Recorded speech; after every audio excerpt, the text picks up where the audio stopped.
Hello, today I'm going to talk to you about farming a neighborhood.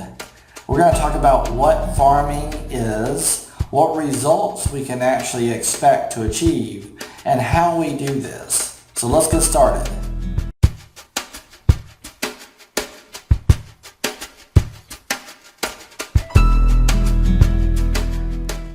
Okay, so let's get started. Farming is the process of going out and looking for prospects. So we call it farming. We can kind of think of it like farming fertile ground, actually farming soil.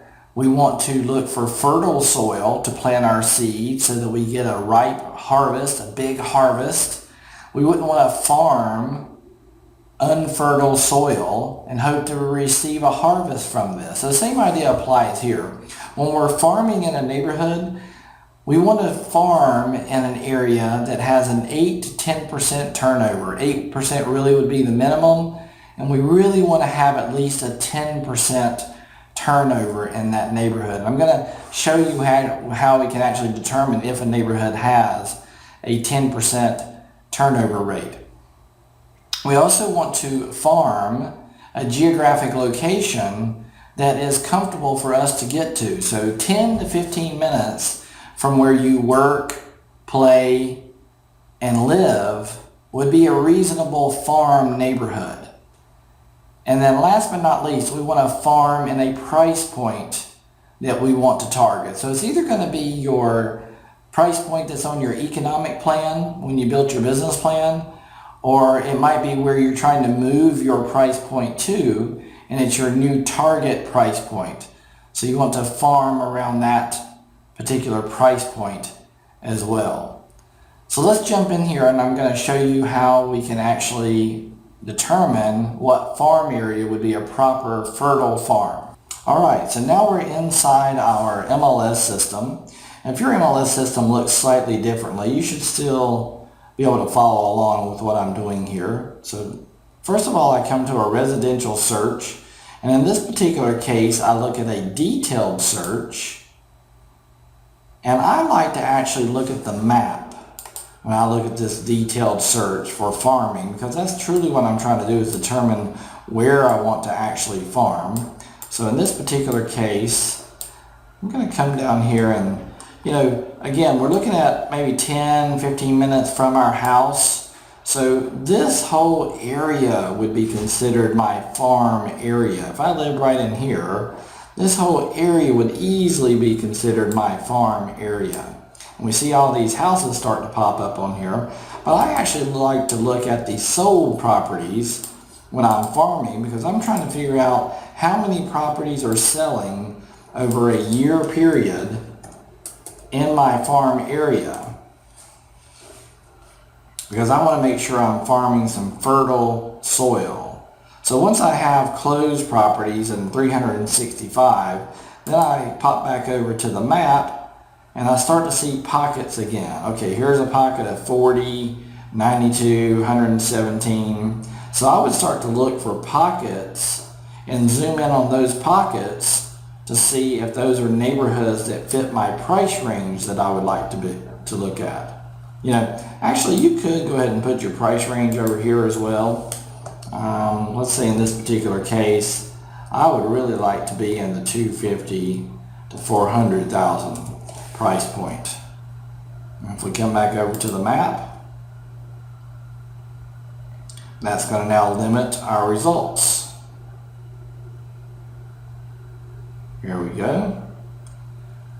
And if we back out, again, start showing our pockets again.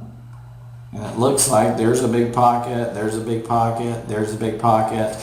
Because again, we're looking for that 8 to 10% of turnover in our market in order to make sure that's a fertile farm area. So I actually know Skybrook there. If we zoom in, we start to see that it has quite a few properties as well. But I'm going to go up here and look at this. That looks like that's got a lot of activity in it right there.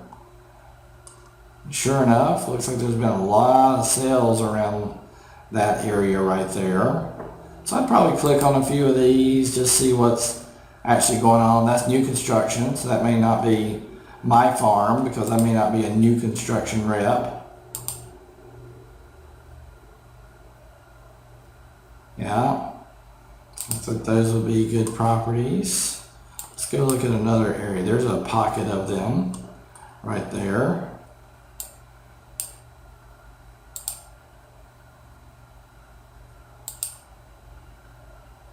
Got some new construction in there, some resale.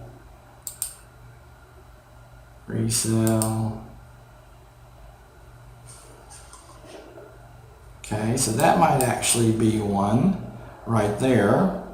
You know, you just keep browsing around, looking at the different pockets. There's a pocket up there that actually might be a good one.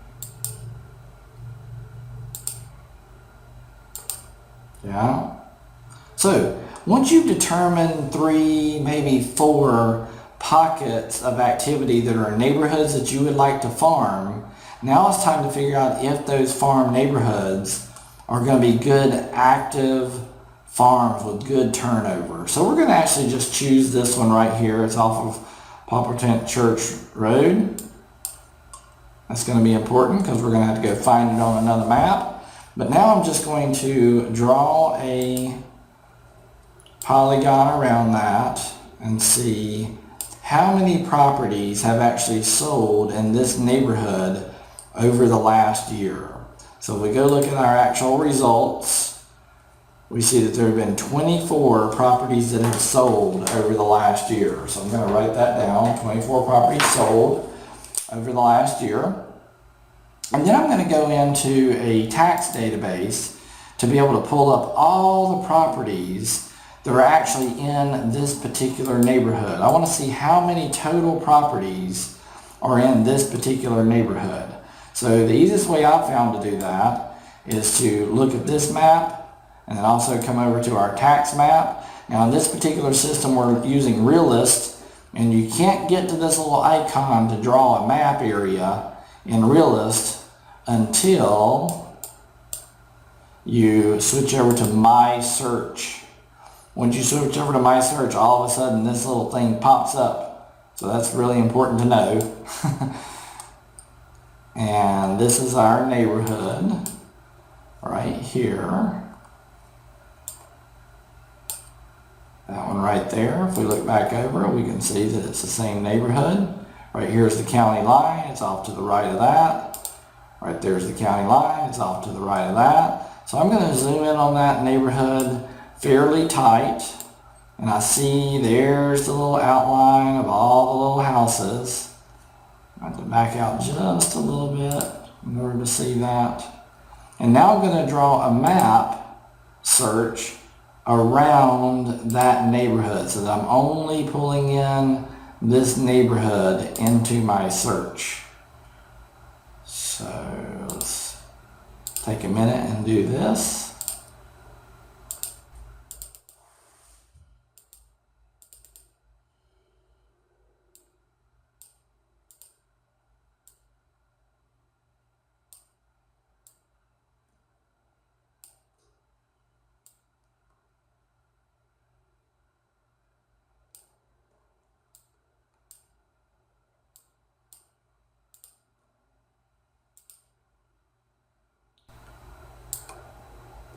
Does take a minute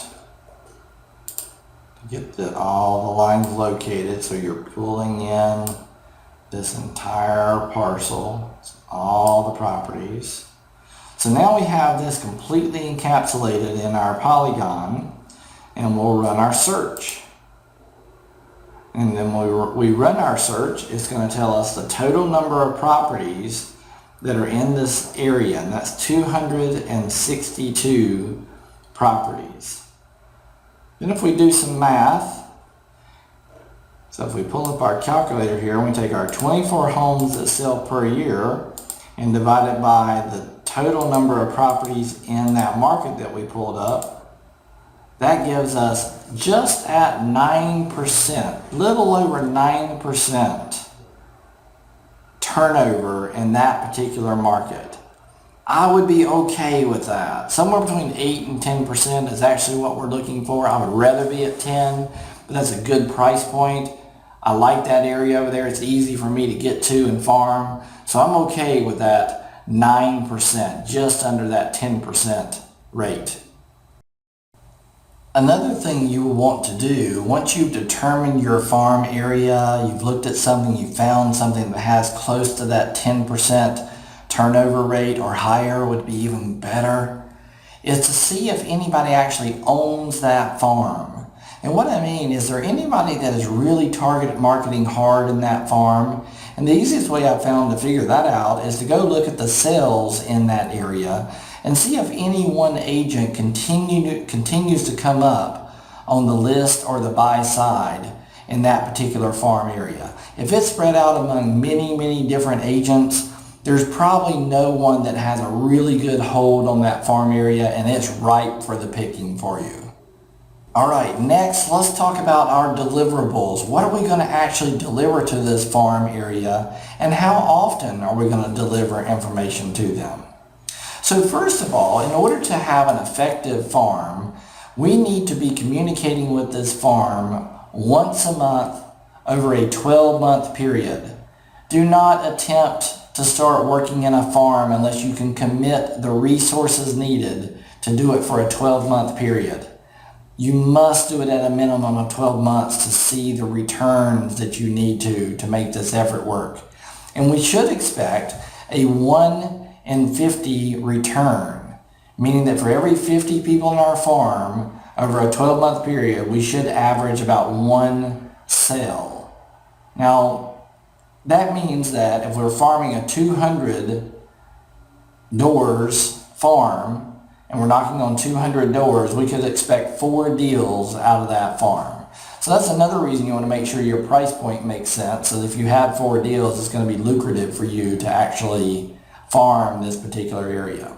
And I do suggest you limit your farm to 200 to 300 doors when you're first getting started in a farm, because it's going to take some time to actually build the rapport, knock on the doors for that farm area. But I wouldn't do a really small farm of, say, maybe 15, 20, or 50 homes, because you're going to have the same prep time whether you do 50 or 200 homes. So I would suggest somewhere between that 2 and 300 price, or 2 or 300 doors that you knock on. Once you've actually determined the farm and you got your 2 to 300 doors, and you know that you got that 1 in 50 ratio, and you got to do it for 12 months, I hear some people say that it takes 24 touches over a 12-month period to make that work now. And I believe that is going to be if you are doing a true marketing effort, which means you're going to just be sending information into the neighborhood by mail delivery or putting stuff into paper boxes and not talking to anybody. It's probably going to take 2 touches per month in order to make that work. However, if you're going to actually go door knock and knock on doors and talk to people face to face and get to know the neighborhood, you should be able to do it with a 1 in 12 touches. So 1 touch every month for 12 months should produce a good farm result for you. So let's talk a little bit about what you need to deliver into your farm. I would suggest that you actually just develop a 3-month, 1/4 farming system. And what I mean by that is you're going to deliver 1 piece in, let's say, January, your 2nd piece in February, your 3rd piece in March, and then you're going to rotate back through to your January piece, rotate back through to your February piece, rotate back through to your March piece. So let me give you an example. In January, you might send something out like a month supply of inventory report. So if we look here in our SAMS report, here's the month supply of inventory, which is way down in our MLS system currently. But we wouldn't want to do it for this particular area. So if I come back over here and look at my results in the MLS, and I'm still in my farm area, And if I pull up one of these properties, it'll tell me what the zip code is for this particular area. It's 28027. And I would do, when you're doing your month supply of inventory, I wouldn't go so local that it's right down into the neighborhood level. I would make it a little bit more generic, kind of like a buyer searches, a generic area. So instead of our entire MLS, I would actually plug in the zip code. Here we go. And then also remember we had a price point that we are working from. So if we come back over and look at our criteria, we'll see our price point of 250,000 to 400,000 because that was the actual neighborhood. That neighborhood showed up in that particular price point. So I'm going to actually search that particular price point, 250,000 to 400,000. And I'm going to click on that. So now it's just going to show me a month's supply of inventory for the 28027 zip code from 250 to 399,000. And this graph right here is what I would be using in my first quarter report to share the story about what's happening in the market. If you'll remember, a balanced market is 5 to 7 months of inventory. Anything above 7 months of inventory is a buyer's market. The buyers are in control. Prices tend to go down, supply and demand, in a buyer's market. Anything less than 5 months of inventory is a seller's market. Prices tend to rise in a seller's market. So I would take this particular graph showing that we've come from a 10 months of inventory, almost 11 in 2012, and now we're down to 4.5 months of inventory. We've just crossed the threshold into a seller's market in this particular area.